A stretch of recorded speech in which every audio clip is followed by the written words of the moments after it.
people that are publishing content are, yes, extremely hyper-focused on the audience, hyper-focused on the content itself, less focused on what's the big picture of this organization, even if I'm the organization right now. So in other words, are they clear what their own job description is? Do they know, like, hey, I'm one person, which means I'm doing all of the hats. How much time am I spending in each of the hats? How much time should I be spending in each of the hats so that I can hit my goals and my targets? This is Small Press, Big Ideas, a podcast about the business of local news in the United States. I'm your host, Paul Gewirtz. Small Press, Big Ideas is about the opportunities and challenges that local news publishers are facing for their businesses. I'll sit down and talk with journalists, entrepreneurs, nonprofit leaders, and more in the local news industry to find out what's working, what isn't, and how the local news ecosystem can innovate and flourish in the 21st century. All right, today on the podcast, I am joined by Sean Cullen Carroll, who is the co-founder and CEO of HR Kickstart, where they help fast-growing businesses to scale quickly and sustainably by providing quick, innovative, and practical HR support. Sean, thanks for coming on. We've spoken several times, but it's good to have you on the podcast. Yeah, glad to do it, Paul. Thanks for inviting me. Yeah, no problem. Cool. So, this podcast is about the business of local news, and some people will be like, might ask why we're talking about HR, and I'm sure we'll get into that. But to preface that, if you could just give us, just in your own words, a kind of bio on your life and career and what's led you to HR Kickstart. Yeah. So my name is Sean Cullen Carroll. I am the co-founder and CEO of HR Kickstart, business partners with my wife, Tanya Carroll. And Tanya is the HR wizard. She's all things HR. I am pretty much most other hats in the business, CEO being one, business development, marketing, et cetera, all of those things, finance. And so I've had a 20 plus year entrepreneurial journey that has involved many different things, like a lot of entrepreneurs. I started off actually as a public school teacher, did that for 7 years, love teaching, love sharing information, love helping others, which comes out quite often as an entrepreneur. It's pretty much always helping others. That's kind of the job. And teaching is a big part of that. But I found very early on that I had that bug of wanting to do my own thing, create something, build something, goes all the way back to childhood.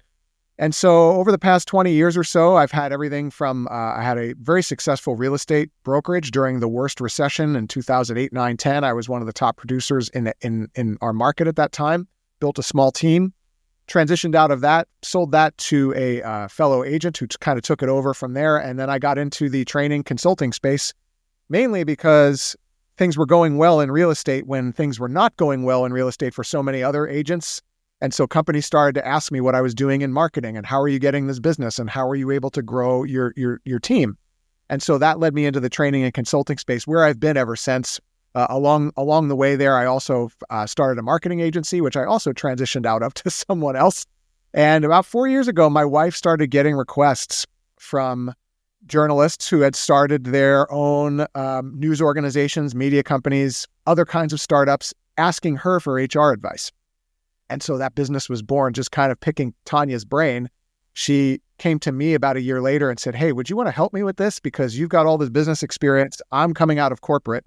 I feel like maybe the two of us could do this together. And I was thrilled. It was kind of like the thing I'd been looking for. And I had some space in my calendar. COVID had happened. I was also doing some acting at the time. All of that went away during COVID. So I had some time to work with her. And here we are many years later, cranking along, having our best year yet in HR Kickstart.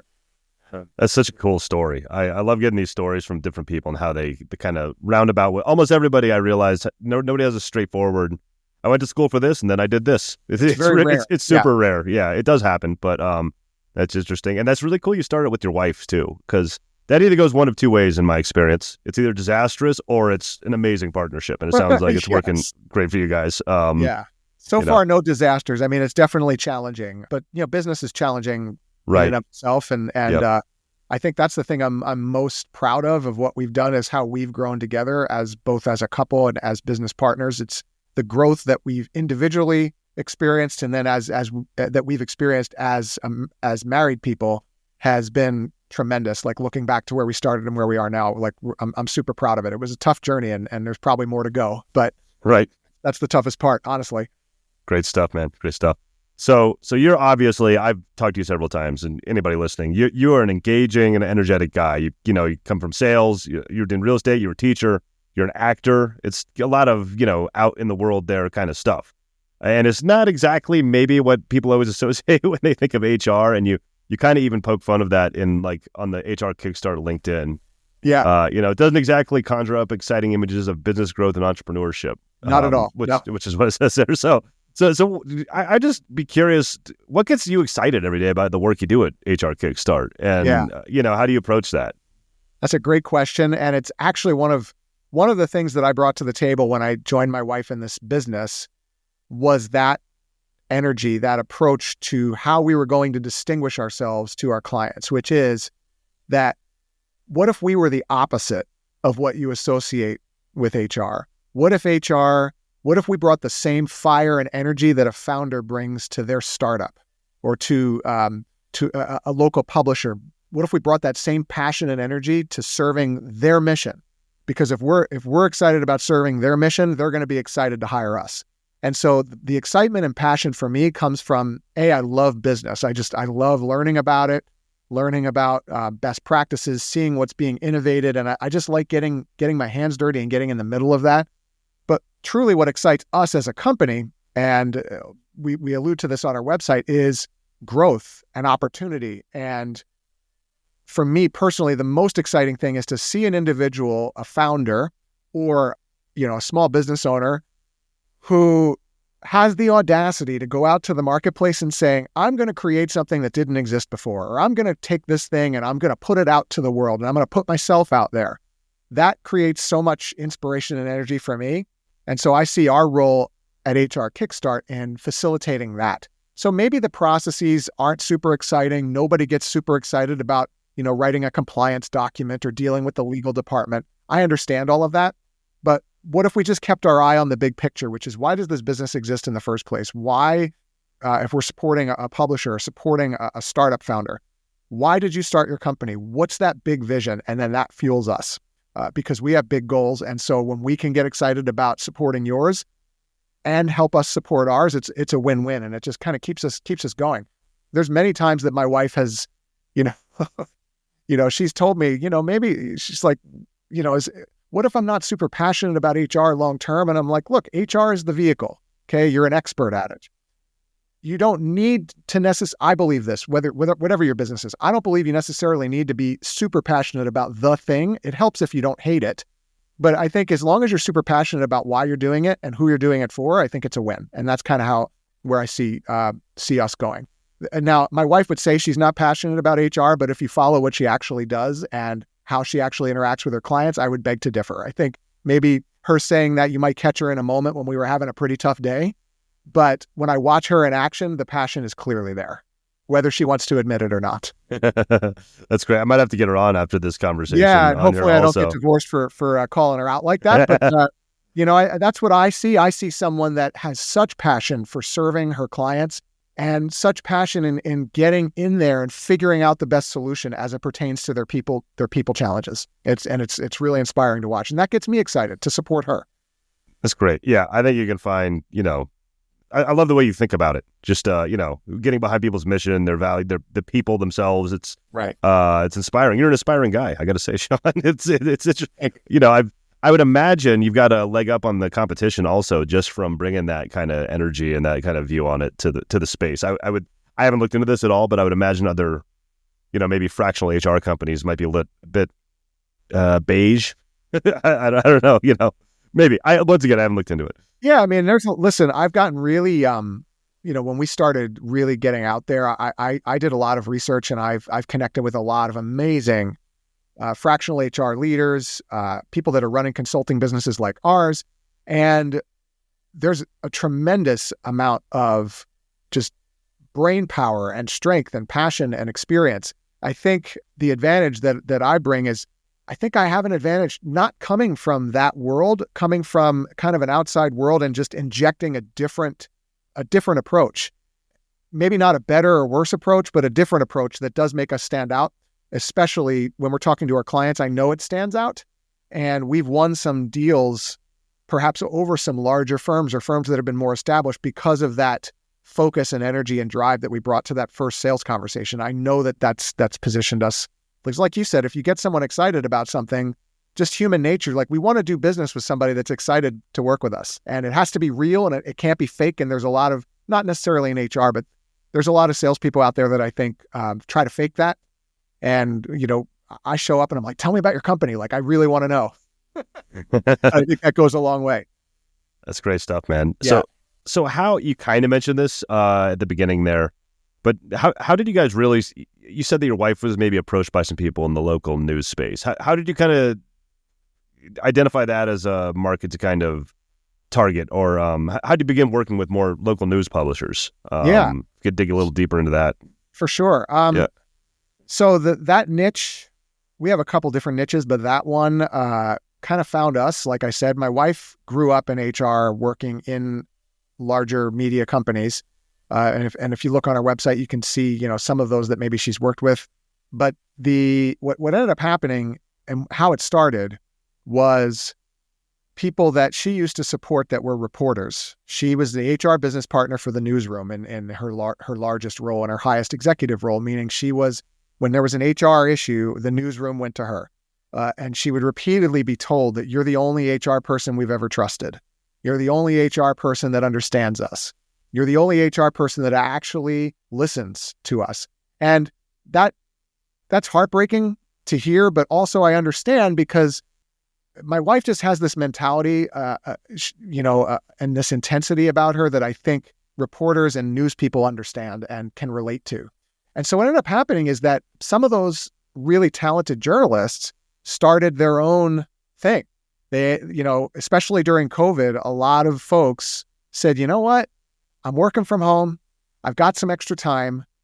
Why don't I start that blog I always wanted to start? Why don't I start that local angle news site that I wanted to start? And so a few of them in particular picked up some funding and had some money to invest in their companies, or they invested their own capital and started hiring my wife and saying, hey, can we pick your brain about how to set up our team? Hey, can you help us with our employee handbook? We just hired 3 people and we want to make sure that we're compliant. So it started with these like little kind of one-off jobs, and then it grew from there.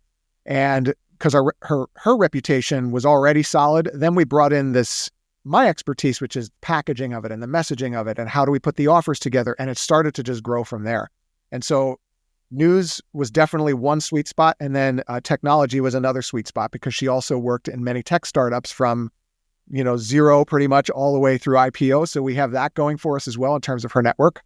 And now what's great is that because we have that expertise in news, we're able to talk about things, and that client feels like we're in their head, like we're saying what's in their head, because we've worked with so many people in the news industry, and we do understand them, I think, because we get the challenges of the job. My wife Tanya used to sit and listen to people talk about some of the horrific things that happened to some of these journalists when they were, overseas or in a tough area. I mean, some of these folks were reporting on some very difficult things, saw some very difficult things, and just needed somebody to talk to. She was there for that.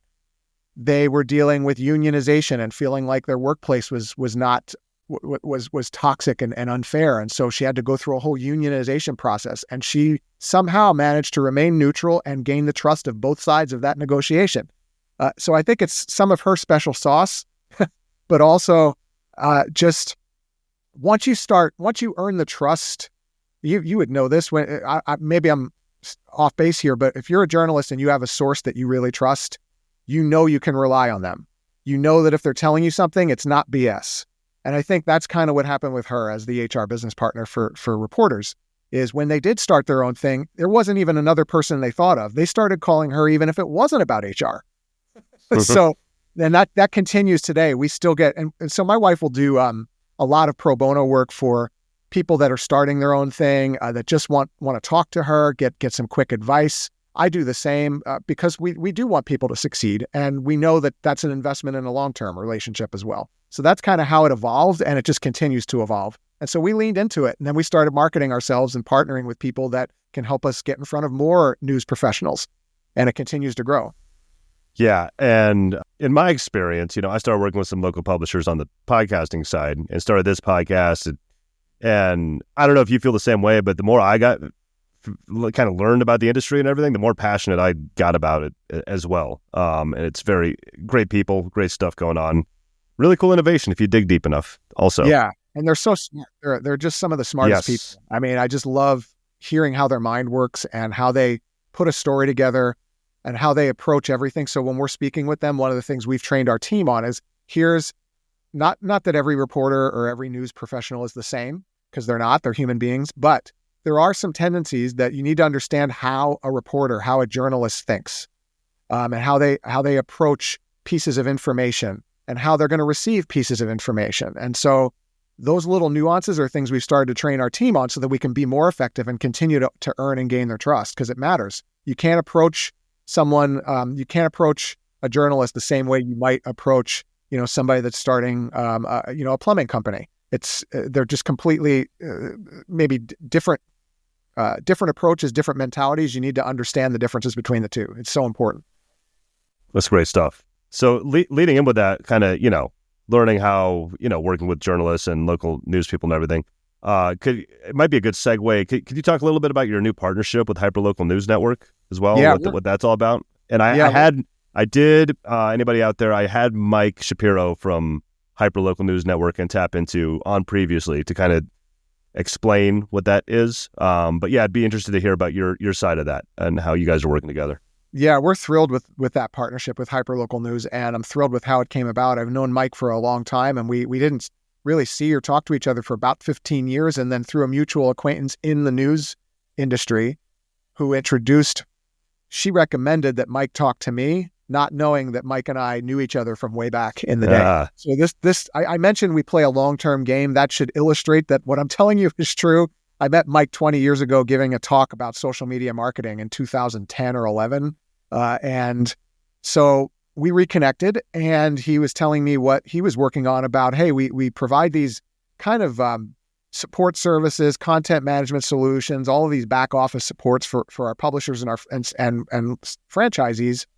And people are starting to ask us about HR services. They're asking us questions, and that's not our expertise. And it just so happened he was looking for a partner when I happened to talk to that person. And so what's great about it is that, for a publisher who has maybe a small team or it's just themselves, we can customize just about anything from, if you just need an hour of our time to get another perspective on something you're thinking about, with your business, we can provide that, all the way up to taking over your entire HR operation. If you've got a lot of moving parts and you just want somebody to kind of come in, handle stuff, we can do everything in between, curated for news, curated for publishers, because we have such experience there. And what I love about what Mike has done is you don't even need to be a customer of his on any of those other services. He's really made it so flexible, because I think you need to be flexible for these types of operations, because if somebody's a small team or even a single person operation, they may not be in a position or need to buy this entire suite of services. And so we wanted to put something together where if you need some HR help, you can provide that. We'll step in, step out, and then maybe you hire Mike for, some other support, step out of that. It's very flexible and very curated and highly customized. And the other thing I've loved about it is having conversations with Mike about news, about what's going on in the landscape. We're going to do this monthly where we're just going to sit down on an interview kind of like this and just talk about what he's seeing, what we're seeing, and really try to help people in this space. Because whether or not you hire us, there's things to keep in mind that, we can see coming or that we're seeing trending that might be really helpful for you to know before you make that next move, to grow your operation. And so it's been a lot of fun. And we're continuing to just get the word out. So that's where we're focused right now. This is going to be a long-term partnership. This is something that is in the early stages. So right now we're in the stages of just letting everybody know everything from just a one person, you're doing everything publisher to, you have a large team. We can support it all. And so I'm super excited about it. Very, very cool. I think, I love Mike too. He's been on the podcast twice, probably not the last time either. Probably more to come. But I love what he's done over there at both Tap Into and Hyperlocal News Network. And then, so I have kind of a two-part question here. So you mentioned you work down to basically any scale of publisher, down to one person room. So the first part is, what would I'll just go with this one first. Just Yeah. one part question. So in my experience with HR, I worked at a large corporate entity for a decade. My experience with HR is like, basically employee relations. What would a one person outlet need HR support with? What kind of stuff is that? Yeah. Yeah. So for a one person, there's two areas. One, if you are a business, there are still, some compliance things that you want to be mindful of. And so we've had one person companies that just want to spend an hour with us and start thinking ahead, right? So they're saying, gosh, I'm going to make this investment, and maybe I have a couple of freelancers that I'm considering hiring or working with. Maybe those freelancers happen to be global. And so they want to talk with us just about, how can I set this up? Is there anything that I need to be thinking about so that I don't make myself vulnerable or get myself in trouble here? We're not tax advisors, we're not attorneys, but we do understand business structure. We understand entities, we understand employment. And so I haven't met yet a one-person business that hasn't at least hired a freelancer once. And so we have an offer where it's, hey, book some time with one of our specialists for 30 minutes or an hour. We'll walk you through how to make sure that you're doing the basic things to protect yourself. And also, and again, we're not attorneys, but if you're an LLC or you're a corporation, there are certain things that really you should be doing to give yourself the maximum liability protection. And one of those things is, are you operating like a business? Do you have things that businesses have? Do you have an employee handbook, even if you're the only employee? Do you have policies, procedures? Are you withholding the proper amount of taxes if you're running your own payroll? Again, we're not going to give you tax advice, but we can tell you whether or not you're compliant. I think about this one situation where we had a client that was paying people in cash, which in and of itself is not illegal. But when you're just paying people in cash and you're not recording, well, what was that, gross wages, net wages? Are you withholding anything? And cash can be, hey, I just Venmo'd this freelancer $50.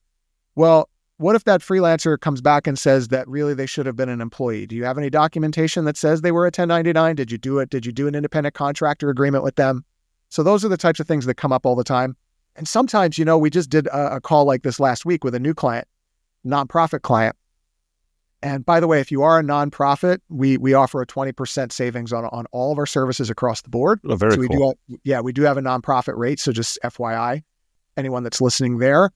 But this nonprofit client just wanted to talk to somebody. And specifically, she wanted to talk to another female who was leading a business she had a long list of questions. Some of them were HR related. Some of them were just about, can I take this jumble of thoughts that are in my mind that nobody else seems to understand, and can I just dump them on you, and can we have a business conversation, right, a strategic conversation? And that's where what I would say is fractional. That's like where the fractional HR comes in. My wife stepped in for 1 hour as her head of not only human resources, but almost a chief operations officer. Mm-hmm. So HR and operations kind of go hand in hand. And so that's another thing is where those 1 hour calls can really go a long way. We can cover a lot of ground in an hour. It's pretty incredible. Yeah, that's, that sounds super valuable. Like I said, to the kind of one person organization or whatever. And it's also one of those things, if you have that person or that organization in your corner, like HR Kickstart, if you can nip those things in the bud when they're happening, as opposed to like, well, do you have any documentation from that freelancer you hired 6 months ago, when you're already buried in paperwork? It's like, right, saves you a lot of headache. Yeah. I would imagine. Yeah. Like we can get you templates. And the nice thing is we have we're partnered with an incredible law firm, and we have legal representation in all 50 states and globally. And very cool. Anything that we would share with you, for example, if you're running a news organization in San Francisco, we can get you exactly what the compliance requirements are for you. You're right down to your street. If there's a local rule, we have access to that because we have legal partners in that jurisdiction. And so any templates that we create, they're all vetted by attorneys. You should still have your own lawyer look at everything. We always recommend that. But nowadays with ChatGPT and things like that, you can go online and tell ChatGPT to make you a freelancer agreement, and it'll be pretty decent. Mm-hmm. And then maybe you send that to us and say, hey, is there anything we missed here? We can run it by legal and maybe make a few tweaks for you and send it back to you in a very cost-effective way. Awesome. That's great. So I asked about like the one-person newsrooms. Are there any additional like what else are your most in-demand services from news publishers in particular? I mean, you kind of spoke to some of that. Is there anything else that comes up, maybe from larger orgs or whatever, that are specific to like local news publishers that comes to Yeah, mind? I think across the board, there's so much going on right now. You mentioned employee relations, so I would kind of put it under this, but there's so much that happens online and stuff that's getting posted. And so having a clear policy and procedure about what your company, what your organization, whether it's just you or whether you have a team of 300, what are the policies around social media? What do you do as a company if somebody from your organization receives a threat online? Do you have a written policy for that? Do you have written things that your team, your people, or yourself can follow, a standard operating procedure that you know what you're going to do in that situation? Things like that are becoming more and more common in news.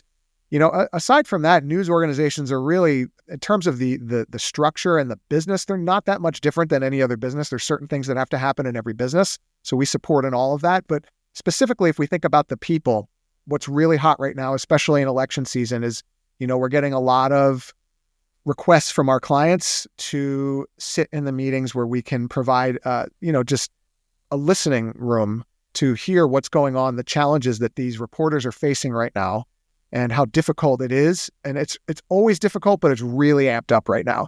And so we'll help them not only get written policies and procedures, but help a manager, help someone have a challenging conversation and just be there as that support. And then for the one person operation, again, right now it's our most common offer there is just it's more of an operations based call, where we'll come in for an hour or two and just look at everything you're doing, all the different parts, and show you where you might be vulnerable or exposed, or where you might just want to put tie a little knot on something so that you have peace of mind. And I will say too, we've received in the last 12 months, we've done a lot of acquisition work. So a lot of these smaller publishers end up getting acquired.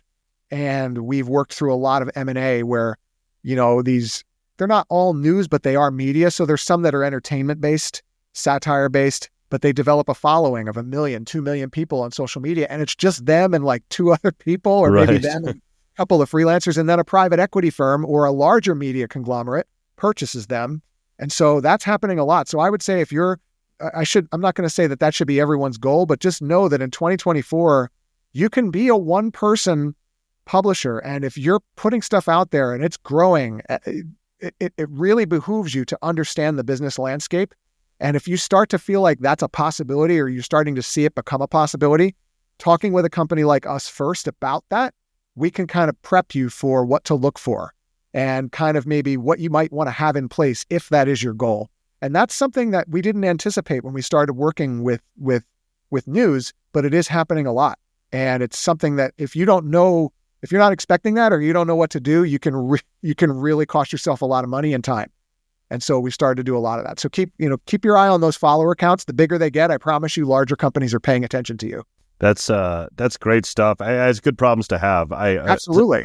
A couple things there. So first, I work with some, for lack of a better term, influencers, doing podcasts for them with, 1 million person followers, and it's just a person. And yep. I've seen firsthand, like kind of behind the curtains, like how overwhelming just managing that audience can be, like the amount of inbound and stuff. And then I don't have any experience with acquisitions or anything, but from what I understand, just from being a business podcast nerd and stuff, that can be an overwhelming process, and just the diligence and everything in itself. Yes. So you combine those two things, and I could see how that could be very overwhelming. So that's super interesting. Yeah. And so if you're even thinking about that as a possibility, I think it's wise to get educated, and podcasts are a great source for that. But, if it's becoming more something where you really want to know, like, well, what might that look like? Now, we're not business brokers. We're not advisors in that area, but we can tell you from what we've seen in our experience, what you would probably want to think about having in place. And just knowing what you didn't know before can be super valuable. That's awesome. Great stuff. So you kind of spoke about kind of, from a broader, you have a broader business background, as you've kind of laid out here before, and, just understand businesses as a whole and local news and everything like that. So one theme that has kind of come up on the podcast before is that a lot of founders of local media startups are focused on the journalism and the mission, which is amazing, which is what they should be doing. And I've just heard sometimes, I don't want to like denigrate anybody, but they might be lacking a solid business background. I'm just curious if that echoes with your experience with smaller newsrooms with their focus on HR as compared to other companies you've worked with. And if so, like what they can do to maybe remedy that a little bit and kind of ramp up their learning there. Yeah, I think it is consistent with what we would see in just about any field where where there's parallels is if the person is coming from if they've worked inside of another organization for most of their professional life, they've been a W-2 employee, and then they're starting a business, which, publishing, if it's you in a blog with the intent to make money, it's a business. Right. So, or you in an Instagram account, but you're marketing it like a business, it's a business. So if you're coming from that background, consistently, usually there's not that business experience. And a lot of times you don't get that until you've been burned, quite a few times, or you learn through the wonderful school of hard knocks. I wouldn't say that it's more prevalent with news publishers than with other businesses. But what I would say is that, generally speaking, I've seen that people that are publishing content are, yes, extremely hyper-focused on the audience, hyper-focused on the content itself, less focused on what's the big picture of this organization, even if I'm the organization right now. So in other words, what I mean by that is, are they clear what their own job description is? Do they know, like, hey, I'm one person, which means I'm doing all of the hats. How much time am I spending in each of the hats? How much time should I be spending in each of the hats so that I can hit my goals and my targets?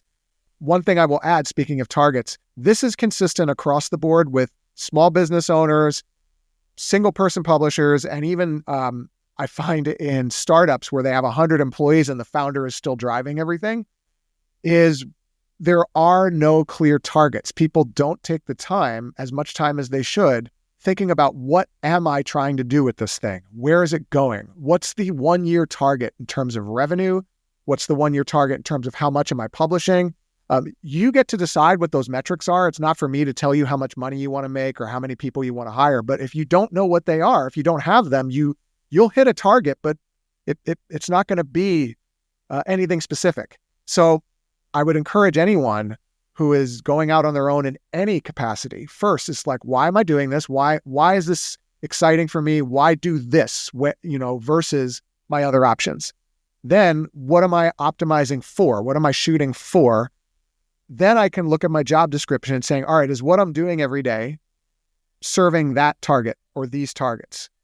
And it's become so much easier to then run whatever it is you're doing, even as a one-person show, because I track every minute of the day that I work, and I'll do an audit. And I borrowed this from Dan Martell. I think his book was Buy Back Your Time, where you look at all the different things that you're doing. And if you're not paying attention to those things, the business is going to suffer, because it's just, you'll never escape that scrambling feeling.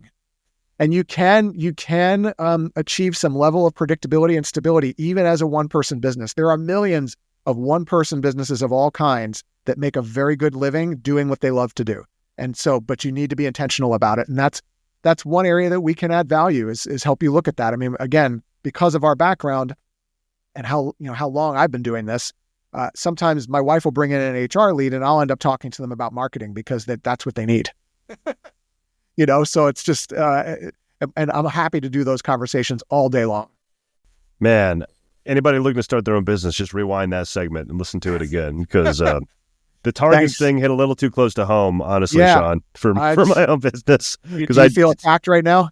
Yeah, I feel a little attacked right now. Yeah, exactly. And now, by the way, that doesn't mean that I've achieved nirvana in terms of targets. So the reason I have to track every minute of how I spend my day is because if I don't do that, it's very easy for me to just be busy and not even having any idea if what I'm working on is moving the needle. So I have to track. I have to. Yeah, that's definitely something I could improve my own business. And anybody who's ever started their own business understands the wearing the different hats thing. If you're coming from a standard W-2 employment and you come out, it really makes you appreciate other people that you may have used to work with. And you're like, oh, there is a lot to do to running a whole organization and keeping it all under control and everything. Great stuff. And this may be a kind of strange question. You may have covered it a bit before. Are there any like quick and easy tips that a local publisher could implement in their business that would, this is kind of like the theme of the episode we've been talking about, that you see from maybe not even just HR, but your whole background and all the people you work with? Like what's like one quick and easy thing you do today to free yourself up and maybe take some of that burden off yourself down the road? Yeah. So the first would be, I would definitely do that time audit for 7 days just for yourself. And again, this is, I think Dan Martell calls it a time audit, but it's basically the idea is just like if you were trying to adjust your diet, the first thing you really should do is write down everything you ate that week. Don't worry about how much calories or whatever. Just write down so that you have the data and see what's actually happening. Okay, so that would be number one. And then in terms of, especially as it relates to people or HR, I really encourage you, regardless of your team size, whether it's 1 or 1,000, to be thinking about, not just thinking about the moment where, if things go the way that I want them to go, if I've set those targets, even if they're gray areas, targets can shift. That's totally fine.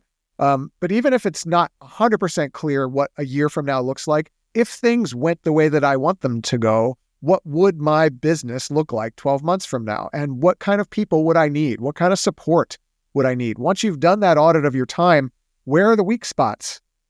And I'm always thinking as an HR person, like, where can I hire? And you might be thinking, well, I don't have the money to hire. And that's where I challenge anyone that says that to look at where you're spending your time and saying, if I invested a little bit of money here, could I bring in more money for the organization because I was able to focus more time over here? And that's, from an HR standpoint, we can definitely help you there. Whether, if it's an employee, we can definitely help you recruit that person.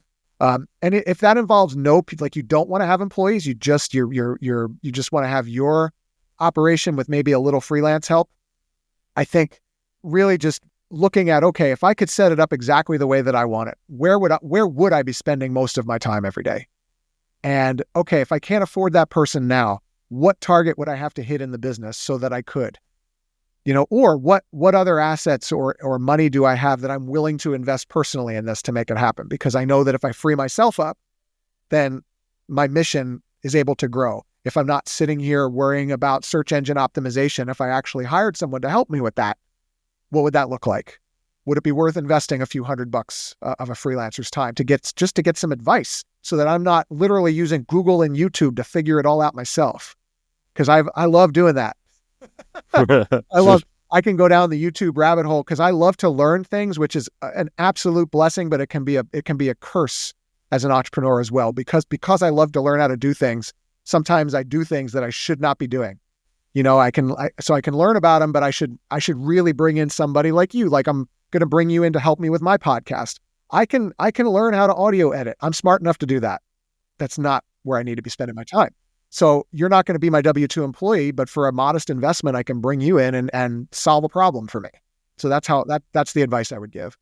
Yeah. Thanks for the free advertising spot there too. But it's funny. I just had last week. So the podcast just came out yesterday from when you and I are speaking with a guy named Johnny Levy, who I know, who's a great, great guy. And he talked in that episode about how he's a CEO of a company called Data Joe. That does data work for local publishers and trade organizations and stuff.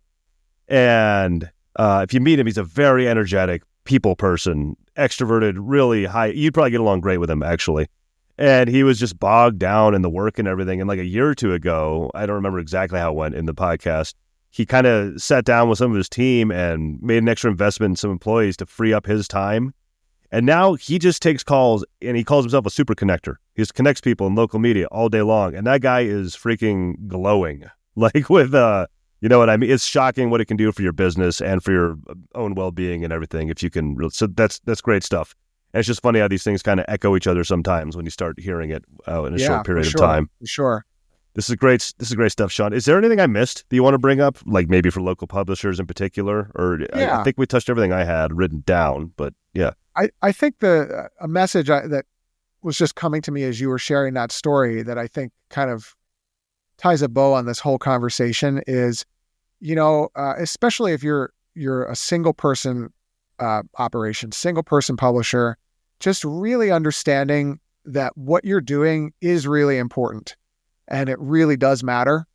And in fact, I think more and more people are turning to individuals who are willing to report on the truth and provide honest perspective and provide an angle that the world desperately needs.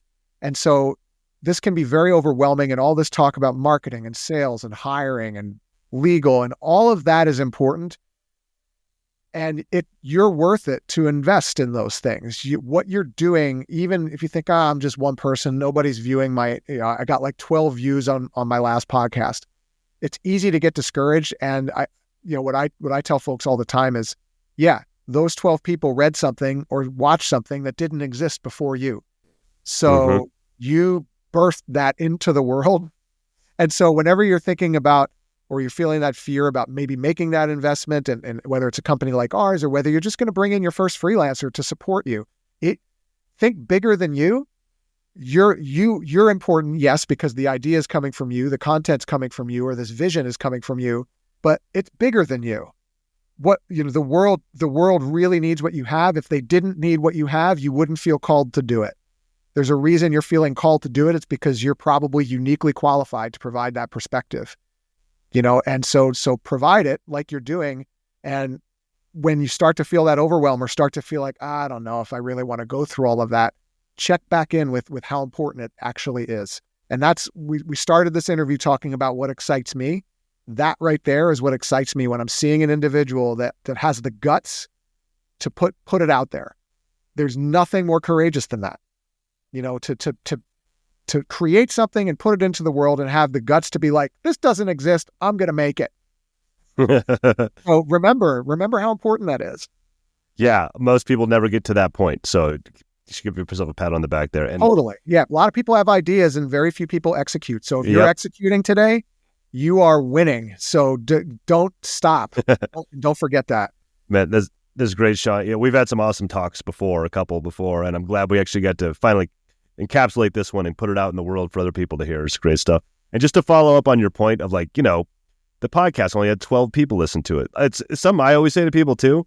I'm like, okay, imagine there's 12 people in the room you're sitting in right now who chose to and are intently listening to every word you're saying. It's like literally, because that's what it is. Came to see you. Yeah, it's a win. It's a win. Somebody out there, is listening to your stuff. Totally. So Sean, where can people find you? What do you want to promote? What do you want me to link to in the show notes? How can people find out about you and HR Kickstart? Yeah, so our website's the best place, hrkickstart.com. On that website, you'll see a schedule a call link. What I'm willing to do for any of your listeners is when you book that call, it will be a complimentary, very non-salesy call just to find out what you're working on. If we can provide, if I or my wife or both of us can provide any value on any of the things we talked about today, we're happy to do that all day long. So feel free to just go to our website, book schedule a call. We'll have a 30-minute conversation just about what's going on and see if we can provide some instant right now things that you could be thinking about for where you are. Also, you can Google me, Sean Cullen Carroll. You'll see my LinkedIn. You'll see my Instagram. LinkedIn is where I spend the most time these days. So connect with me on there. Send a connection request and just drop a message and say, hey, I heard you on the podcast. And that way I know where you're coming from. Because like many people watching this, I get hundreds of requests a week, and it's sometimes hard to tell what's a bot and what's a person. So please just let me know you heard it. Yeah, I'll get the ones occasionally just from a random person with no message, and I'm like, I don't know you. I don't know what's happening. Yeah, good stuff. Yes. All right, Sean, thanks so much for being here, and thanks for taking the time. This was awesome. Can't wait to get this one out there. Thank you, Paul. Glad to do it. Thank you for listening to Small Press Big Ideas. You can subscribe on Apple Podcasts, Spotify, or wherever you listen to podcasts. If you'd like to help the show, the best thing you can do is to tell a friend or colleague and just take a few minutes to leave a rating and a review on whatever platform you're listening to right now. It only takes a minute out of your day, but it really does help the podcast grow and reach more ears. Check back for new episodes every Monday.